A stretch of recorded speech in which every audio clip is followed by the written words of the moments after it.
Good morning and welcome to this meeting of the SWestrans Board. This meeting is being live streamed and recorded, and the recording will be made available on the website for public listening following this meeting. Remote participants on Teams, please follow the good practice guidance, which includes muting microphones and switching off your video when you're not addressing the meeting. Right, speak in the Teams chat function when you want to contribute, although I will look out for the virtual hand. No material should be posted in the chat function if it is intended as part of the discussion. The usual standing orders apply, including that any votes will be undertaken by roll call. Please speak clearly and directly into the microphone when making contributions, and when referring to reports, please provide reference to the relevant page and paragraph to allow everyone to follow. So I'll move on to agenda item 1, which is said written apologies. Claire, can you provide said written apologies, please? Okay, thank you, Chair. I can confirm we've got 6 board members present this morning. We've got apologies from Keith Walters. 3 board members are attending via Teams this morning, being the Vice Chair and Councillors Dempster and Wood. And we also have Observer Graham Whiteley here and Ron McLean, the representative from Beatwick Station Action Group. Thank you. Thank you very much, Claire, and I do give my permission for those joining remotely. Item 2 is declarations of interest. Do any board members have any declarations of interest they wish to make?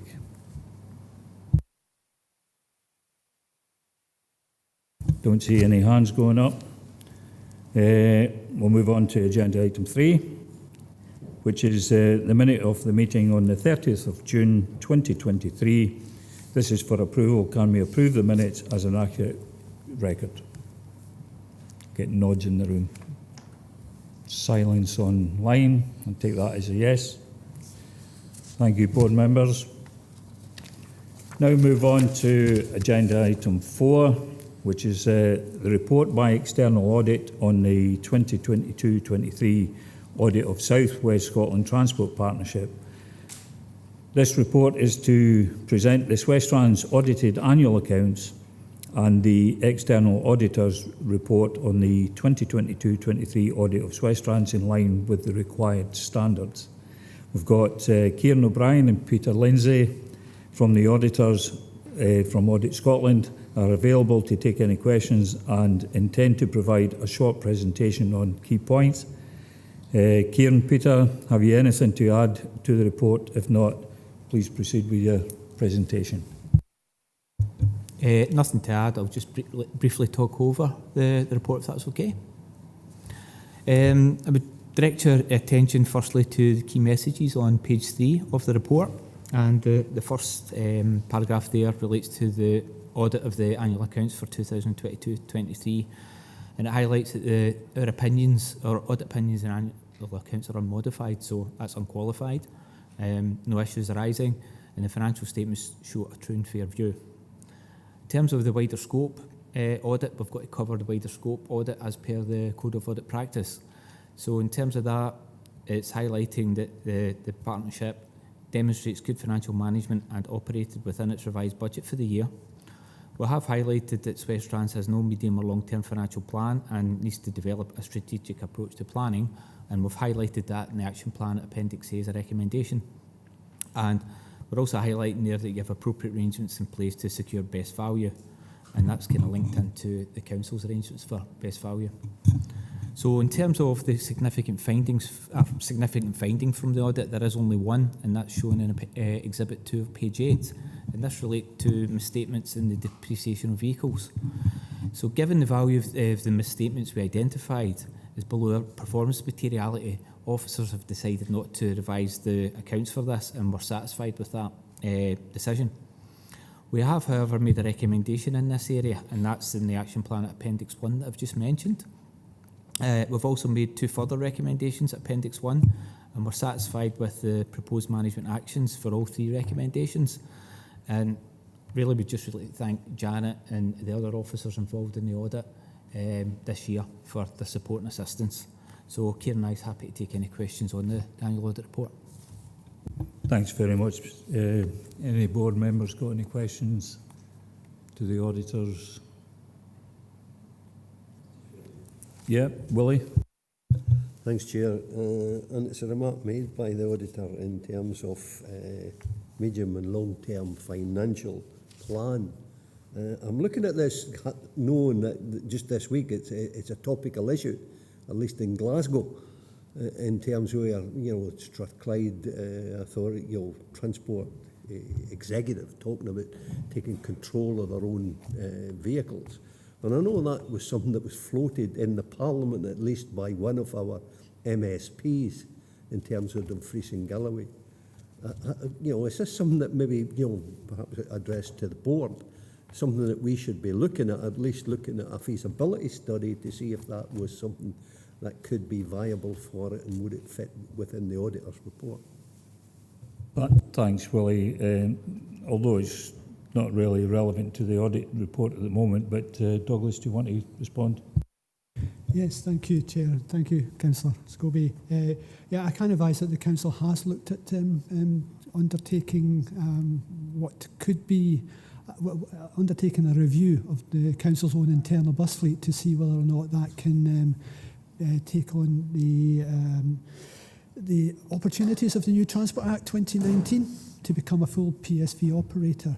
Taking services back into full public ownership would require a change of primary legislation, so that would need to come from much higher authority than where we are at present. But it is not something that we are aware that's happening at present in the legislative process. But it could, as you say, in the future, and we will be ready to take part in that going forward. Yeah, thanks, Douglas. I mean, I can remember even in the last term, Willie, that we have had this discussion many times. From other board members, they have raised these points. So it is something that we probably will be looking to in the near future. But thanks anyway. Any other board members? I don't see anybody online. Nobody in the room. Okay, members, we'll go to the recommendations. Oh, is Andrew Wood? Too late, Andrew. No, you're all right. You can come in, Andrew. Thank you very much, Chair. Greatly appreciate that. I did it on the chat line, so maybe that's where you're expecting a hand up. I'm not sure. But anyway, it was on page 8 as well. It's the depreciation of vehicles. Now, when I look at the resolution, it talks about late additions and the blame being put on the fleet department. So surely I would have thought that this is not really an issue of SWestrans, but of the fleet department. And I would like clarification on that. And I'd also like clarification on where it shows up, the alteration within our accounts. I'd also like to go to page, where is it? Page 11, where it talks about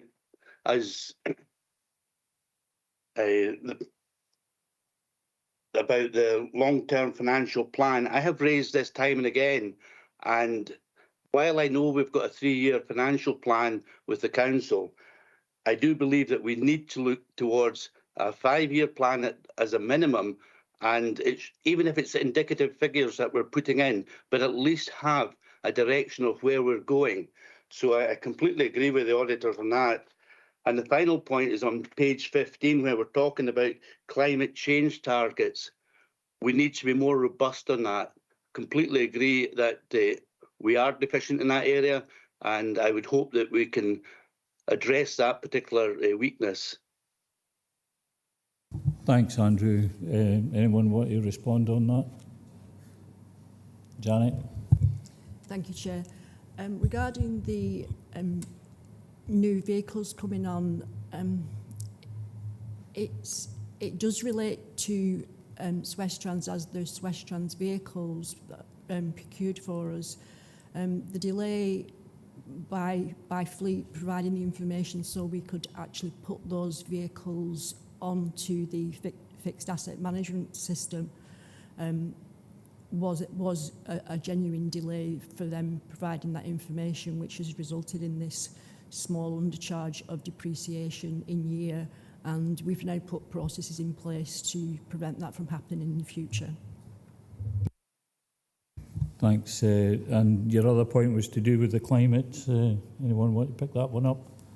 Douglas? More than happy to pick that one up, Chair. It's been agreed as part of the audit that is something that we will take forward. And I completely agree with Councillor Wood. It's about how we set those targets.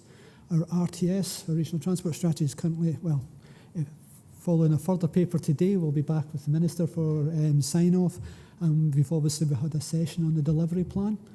And part of that is to look at those targets and the setting of those targets, and they need to be robust and they need to match what the government is asking us to aim for as well. So happy with what the auditor picked up, and the auditor said they're also happy with the agreed management action and trying to take that forward. So.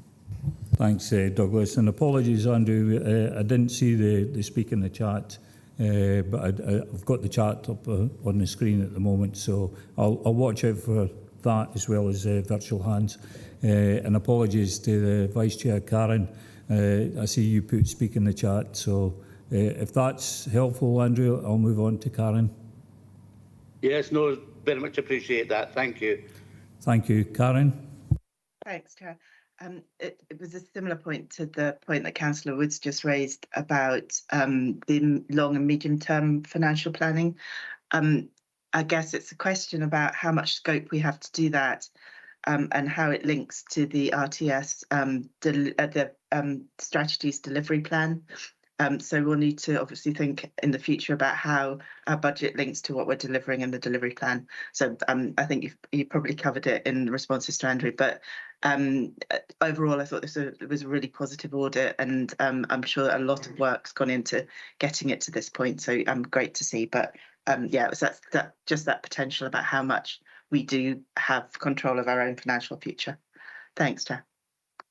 Thanks very much. Yeah, I do concur with what you said about the amount of effort that goes into dealing with these reports, and a big thank you to everyone that's been involved. I don't see anyone else wishing to come in, so we'll go to recommendations, board members. Obviously the first one was to receive the external auditor's report, which we have done.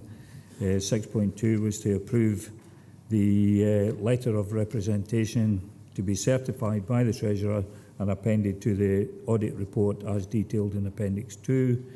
3 was to approve the audited accounts which will be certified by the Treasurer and Audit Scotland as detailed in Appendix 3. And 4 was note that the certified accounts will be made available to all members, and they will be available on the SWestrans website as detailed in paragraph 3.4. Are we happy with those, members? Yep. Nods in the room. Yep. Thanks very much, members. We now move on to agenda item.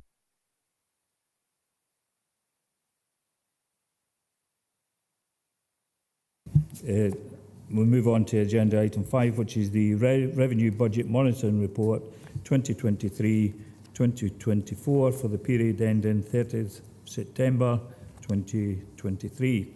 This report provides the Board with an update on the Partnership's 23-24 monitoring and forecast outturn position based on the period ending 30th September 2023. Janet, this is your report. Have you anything to add, or should we just go to questions? So I have nothing to add to the report, Chair. Thanks very much, Janet. Any questions from board members?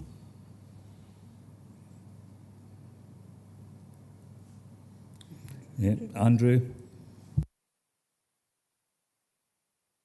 Thank you, Chair. It's on the appendix with regards to expenditure. Obviously, I can see staff costs have gone up an additional £110,000, but then we've got administration costs have reduced by 10,000. So I suspect that that's tied in with that. Just seeking clarification on that point. And it was really, what was the other point I wanted to raise? Capital charges. Yep, capital charges. Where are we going with that insofar as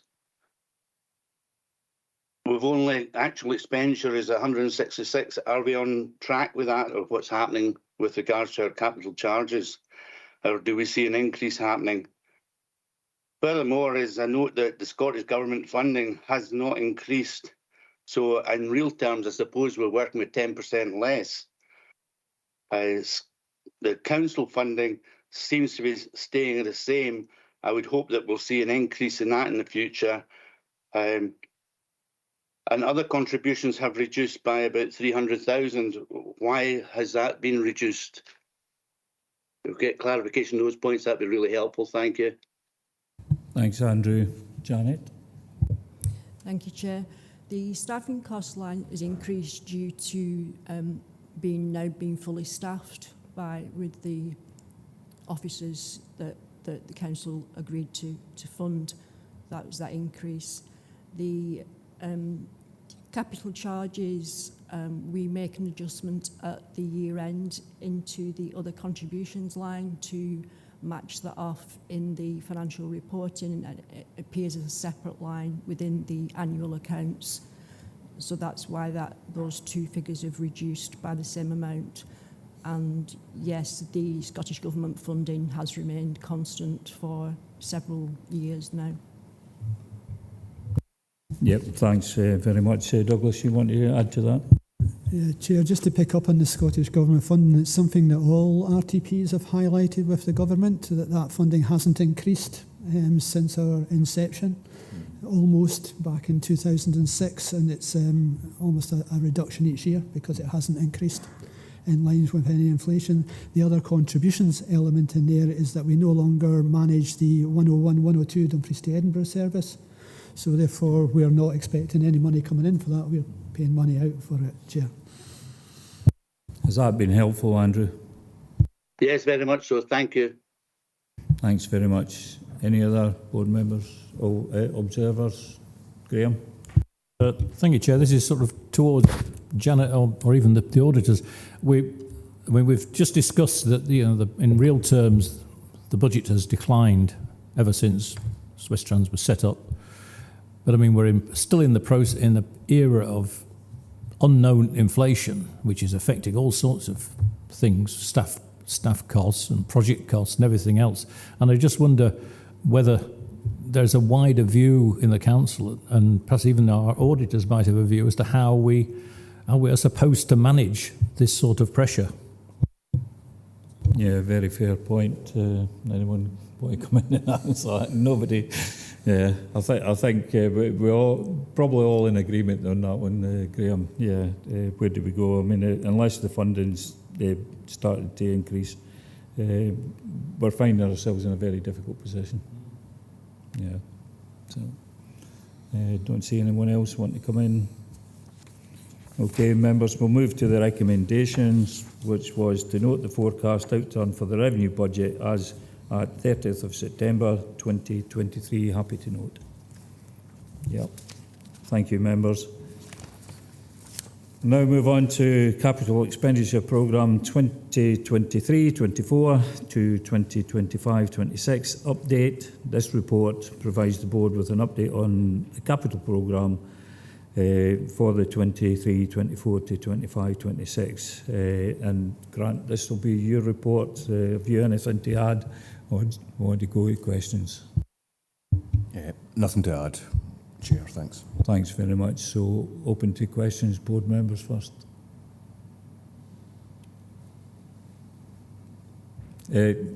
Willie? Thanks, Chair. It's really just on active travel, and I had a word with Grant just before the meeting started in terms of, and there's reference to it in 3.8, the Dumfries Community Path Links. I have been in communication with Grant in terms of the pathway between Stranraer and Liswalt, where there isn't one. And Grant did say that was on the cards.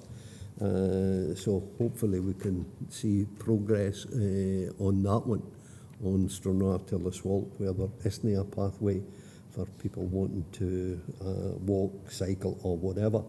And it's just to ask the other question, there were, under active travel, we were going to try and put a pathway in between what they call the Scar out on the fringes of Lochray into Kirkham, which is a popular walking route.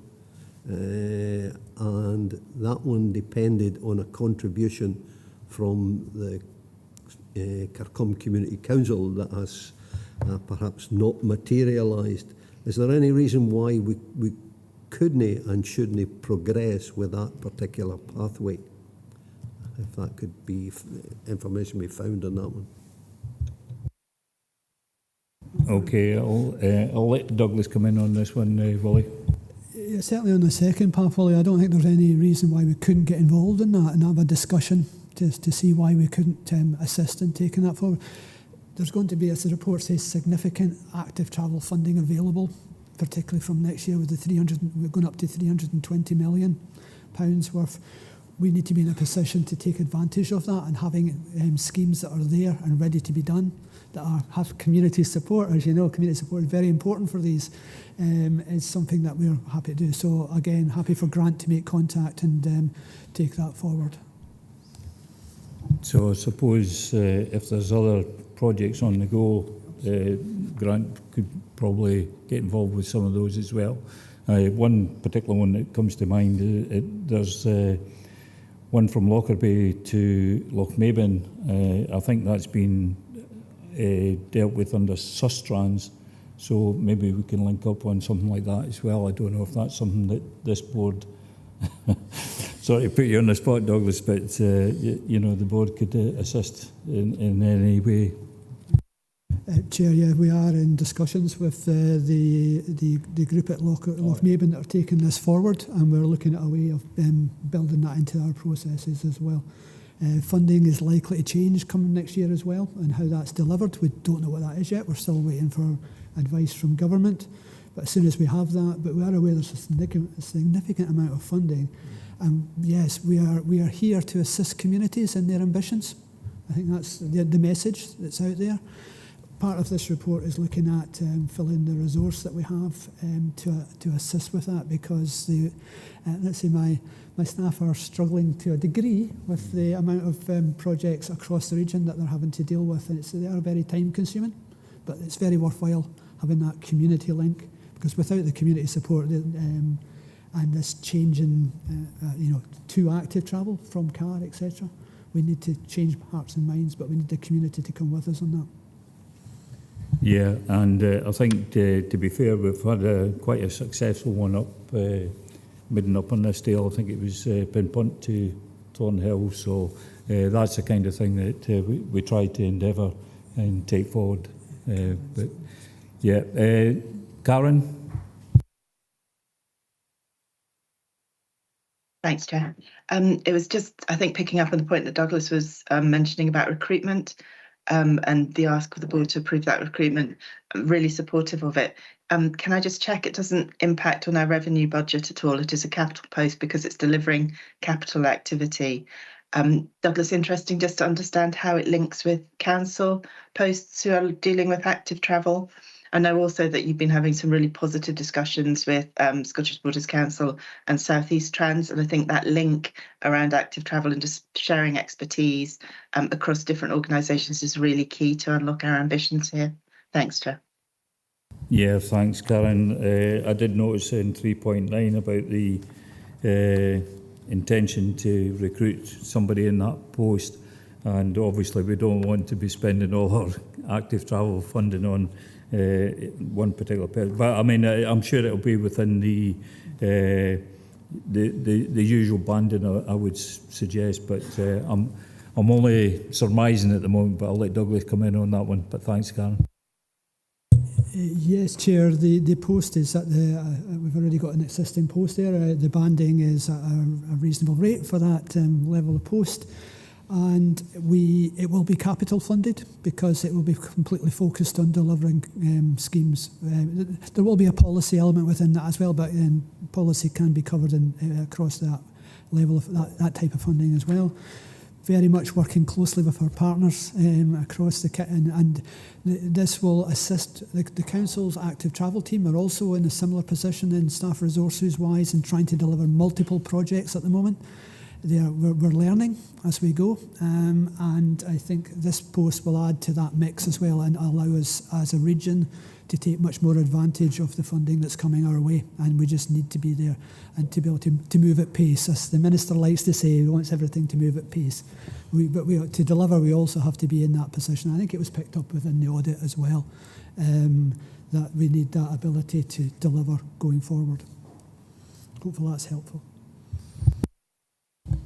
Really helpful, thanks Douglas. I think it sounds really, really positive actually, the opportunities that, as you say, we could look at drawing in funding elsewhere. Thanks. Thanks very much. David? Thanks, Chair. Yeah, from an NHS perspective, we'd obviously be very keen to work along with these project officers. I mean, we're obviously looking at 20-minute neighbourhoods just now in terms of how we support patients and their families within those areas and within the community. And as we all know, it's always that first and last mile that's the most difficult challenge in terms of travel. So being able to work with that as an anchor organisation, I think it's very important, and to share the knowledge and the information across there and try and put some momentum behind it, I think would be welcome. Thanks very much. Appreciate that. Don't see anybody else. Graham?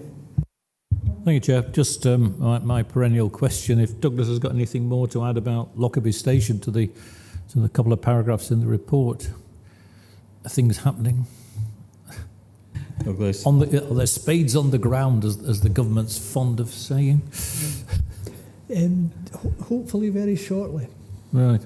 We're going through as it says in the report, we've authorised the award of a tender for construction. Just now going through that process before it's been managed by the council's engineering design team on our behalf. So hopefully, it says in the report, it'll be finished by the end of the financial year, Graham, and that is the position we're in. Hold their feet to the fire, as they say. Well, I mean, in active travel, I mean, I was collared at a social event in Thorold by someone who was involved in the Royal 4 towns or 5 towns, and they want active travel links all over the place. I think the whole community of the wee village is all connected up together. Yeah, thanks, Graham. Nobody else coming in? Don't see anyone, so we'll go to recommendations, which is to note the update on the capital programme for 23-24 to 25-26 as outlined in the report, and agree the recruitment to the vacancy policy and project officer post on the basis outlined in paragraph 3.9. Are we happy to note and agree? Yep, thank you, board members.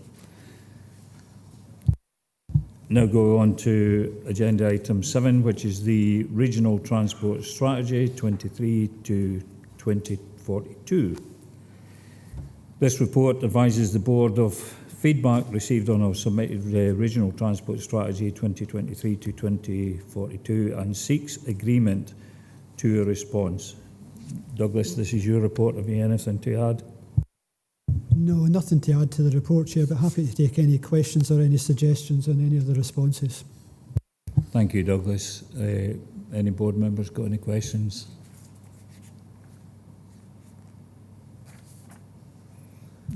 Willie. Thanks, Chair.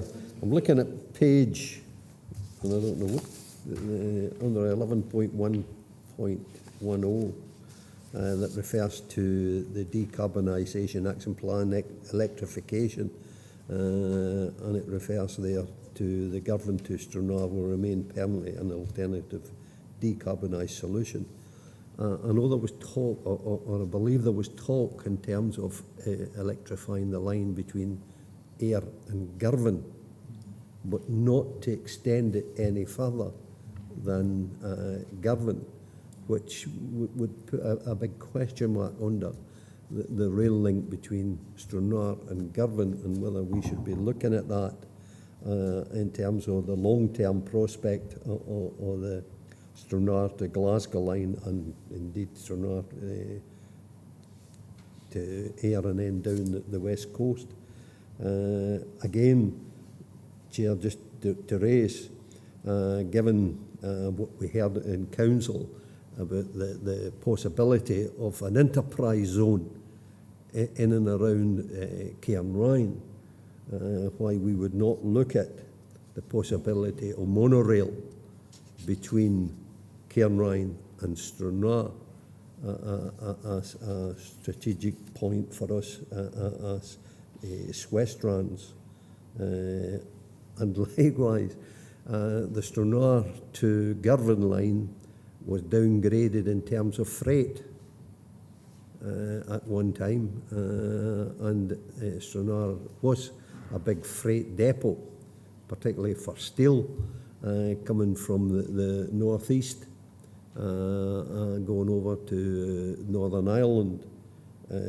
So it's the whole concept of a proper rail line between that is currently in place, and to maximise that potential, because again, taking the other side of this in terms of Stranraer to Dumfries, and how STPR2 wasn't recognising that yet. There's a strong lobby for that line to be reopened.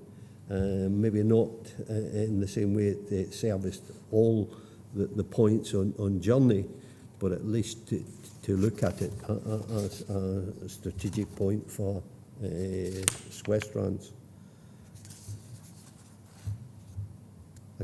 Again, just on,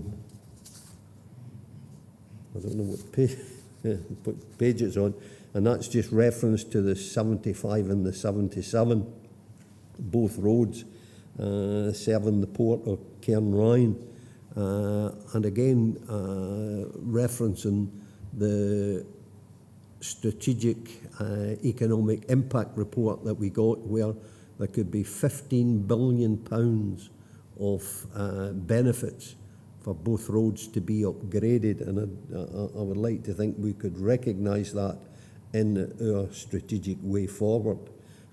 If no reason to believe that's not the case, and I do believe it to be that we can benefit with both roads being upgraded, both in terms of safety, emissions of CO2, where it could be 2 tonnes per day, and that was a document produced by Stena and P&O in terms of the saving of carbon emissions of reaching 2 tonnes.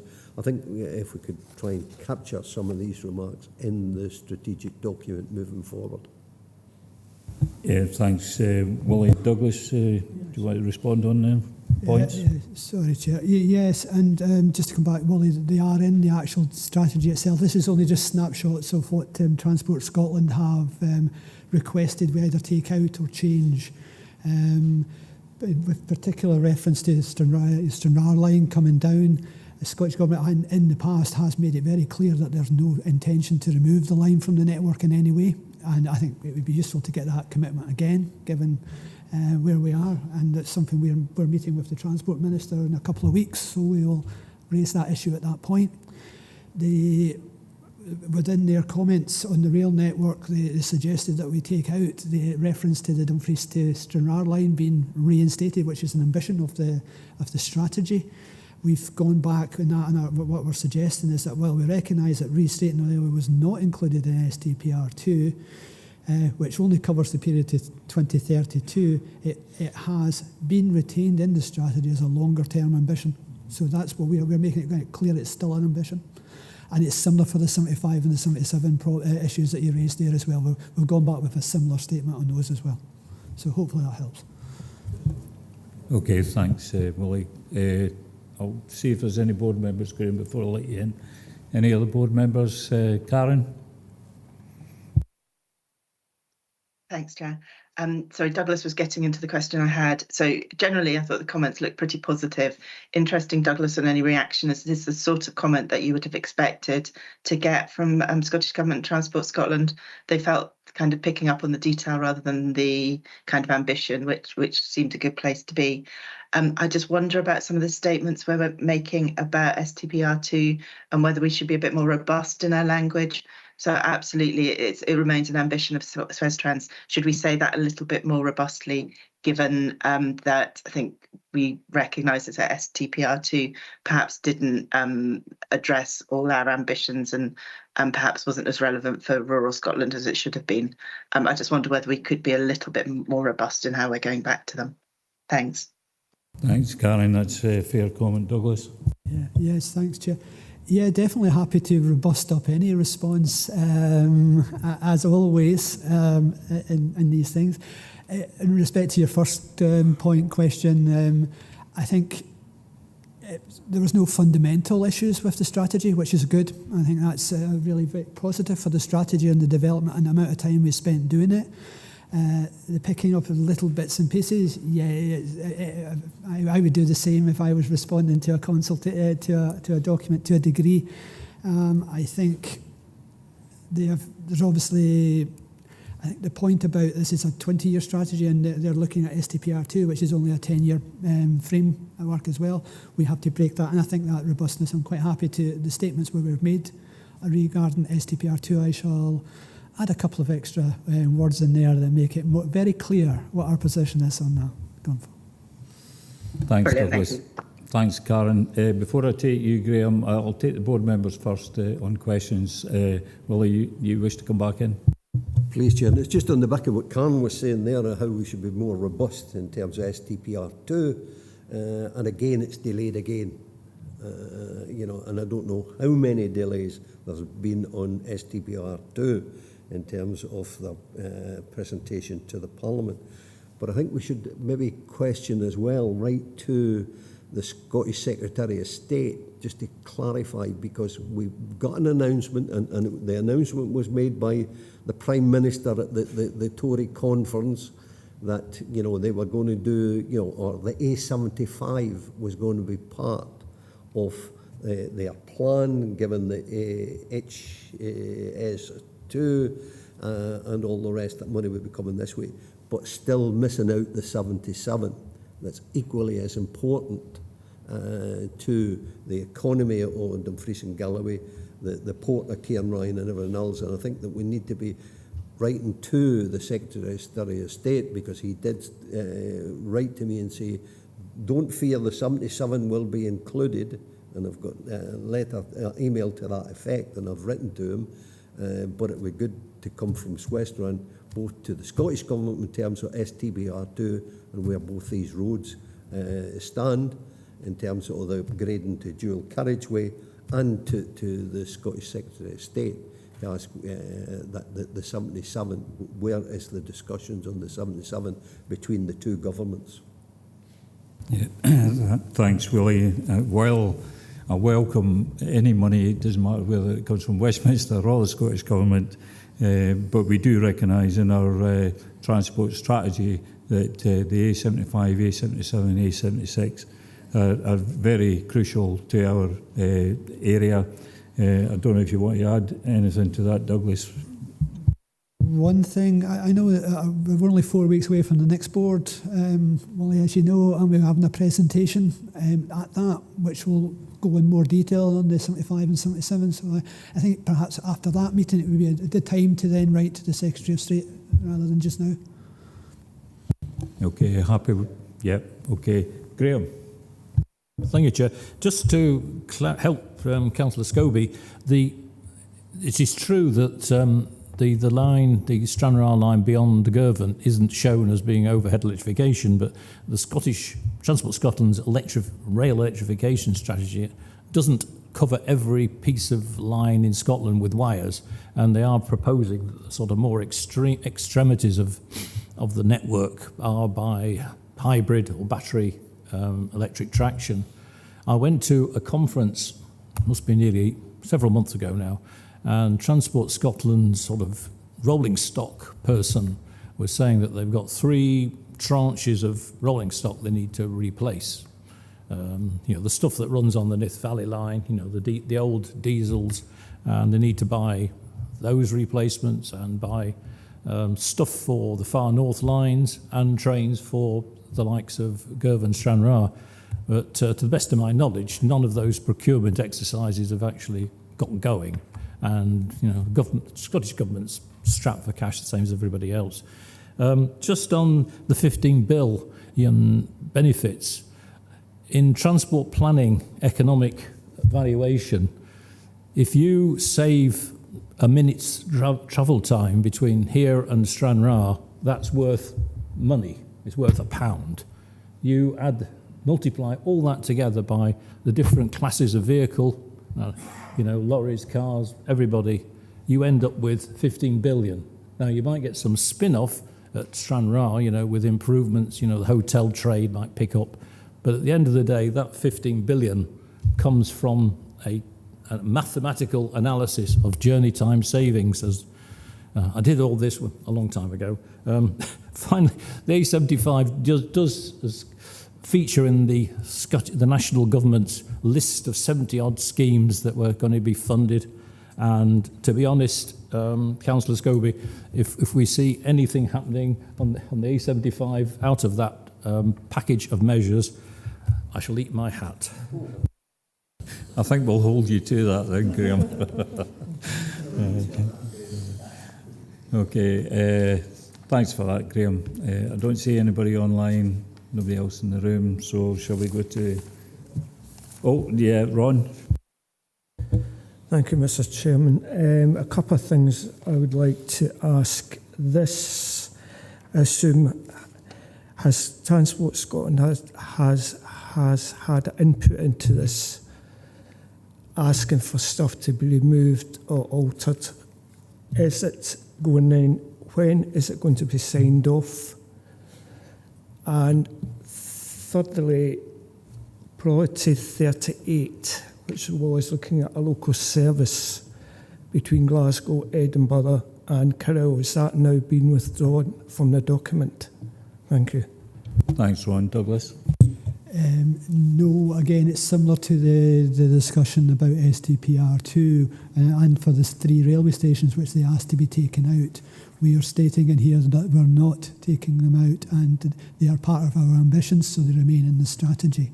So that's our response to their comments, basically.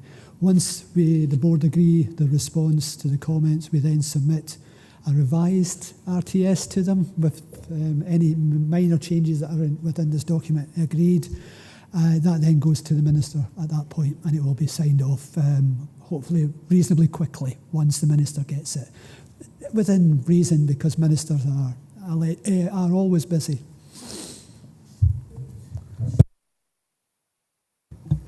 Thanks, Douglas. Thanks, Ron, for that question.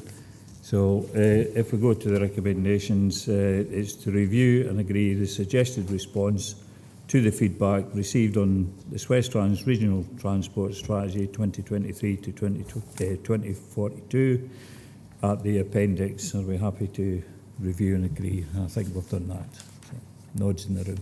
Thanks very much, board members. We'll now move on to agenda item 8, which is the rail update. This report provides an update on relevant rail developments. Kirsty, I think this is your report. Have you anything to add, or shall we go to questions? Nothing to add to the report, Chair. Thank you. Thanks very much. Questions from board members? Nobody online? Willie? Yeah, just a couple of points, Chair. On 3.2 about accessibility and affordability and increasing on travel. Just before Stranraer, or rather Stena, moved up the loch to Cairnryan, there was it was the last recorded figure on rail transport was 75,000 passengers travelling in that year. Since that time, and Stena moving up the loch, there's been one bus sailing provided by Stena to make connection. I think it's in Ayr. And you know, the question begs itself for me anyway is, where did those 75,000 travelling public go? Have they gone by air or other means? And it's just an interesting question, if in any way we could try and find out. And my next point is on the next page, and it's the Ayr station and the closure with a fire at the hotel in Ayr. And Douglas and I have both had questions asked that there's still a link to Girvan, and it refers to the two trains that are used. But from there, does the bus then connect to the times that are required without a further delay? I think it was of 27 minutes thereafter in Ayr for the next one, that it actually misses by 6 minutes. Could perhaps some explanations or clarification on both points? Yeah, thanks, Willie. For the Ayr station one, though, I mean, it's not within our gift to do anything like that. I mean, apart from writing to the bus network that runs between the, you know, either side of Ayr station, I suppose. But Douglas, do you want to pick up the other points? Yes, thanks, Willie. Yeah, I'll see if I can find out what happened to the 75,000 missing people. But it's even in my old age, it's in the midst of time to a degree as well. And but that'd be an interesting aspect to have a look into. With regard to Ayr Station, we're hopeful to have an update from ScotRail this week, but we haven't had one yet. So I haven't had one before the meeting started.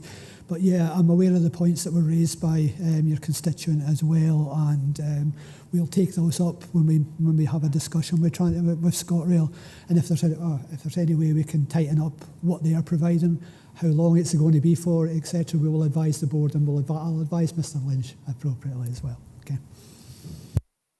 Thanks, Douglas. Yeah, on the ScotRail off-peak. I mean, it's probably a good idea, but time will tell whether the patronage actually increases, which will be interesting because I believe the same should happen or could happen on buses. You know, if we have a reduction in fares, I believe in England they already have the £2 maximum fare. So maybe that also, if we had a similar sort of situation up here, could increase patronage on the buses. I think that would be helpful as well. But the report's only for the ScotRail off-peak at the moment. The other thing I was going to pick up was the Advanti West Coast contract, which is quite welcome to see that, you know, at least one train's going through Lockerbie. Unfortunately, we still don't know what's happening with the Transpennine. So that'd be interesting to find out in a future report, I suppose. Anybody else got any questions? Don't see anyone online. Graham? Yeah, thank you, Chair. Just about the last section of Avanti. West Coast Rail 250 yesterday, there was a representative from Avanti, and they are pleased that they've got a national rail contract. But both them and Avanti and Transpennine are both making timetable reductions for the next 12 months, mainly because they're still facing ongoing staffing and driver training issues in both instances. I don't think either of the planned reductions affect this far north. It's mainly south, you know, it's sort of like reducing the frequency of trains between Liverpool and Euston and that sort of thing. But I noticed this morning before I left, the 726 from Lockerbie to Euston was cancelled due to staff shortage. That's the Avanti, and I think a 9-odd Transpennine was cancelled due to train fault, apparently. So it's not, everything's not quite rosy. Yeah, fair comment. Don't see anyone else wanting to come in, so we'll go to recommendations. Oh, Willie?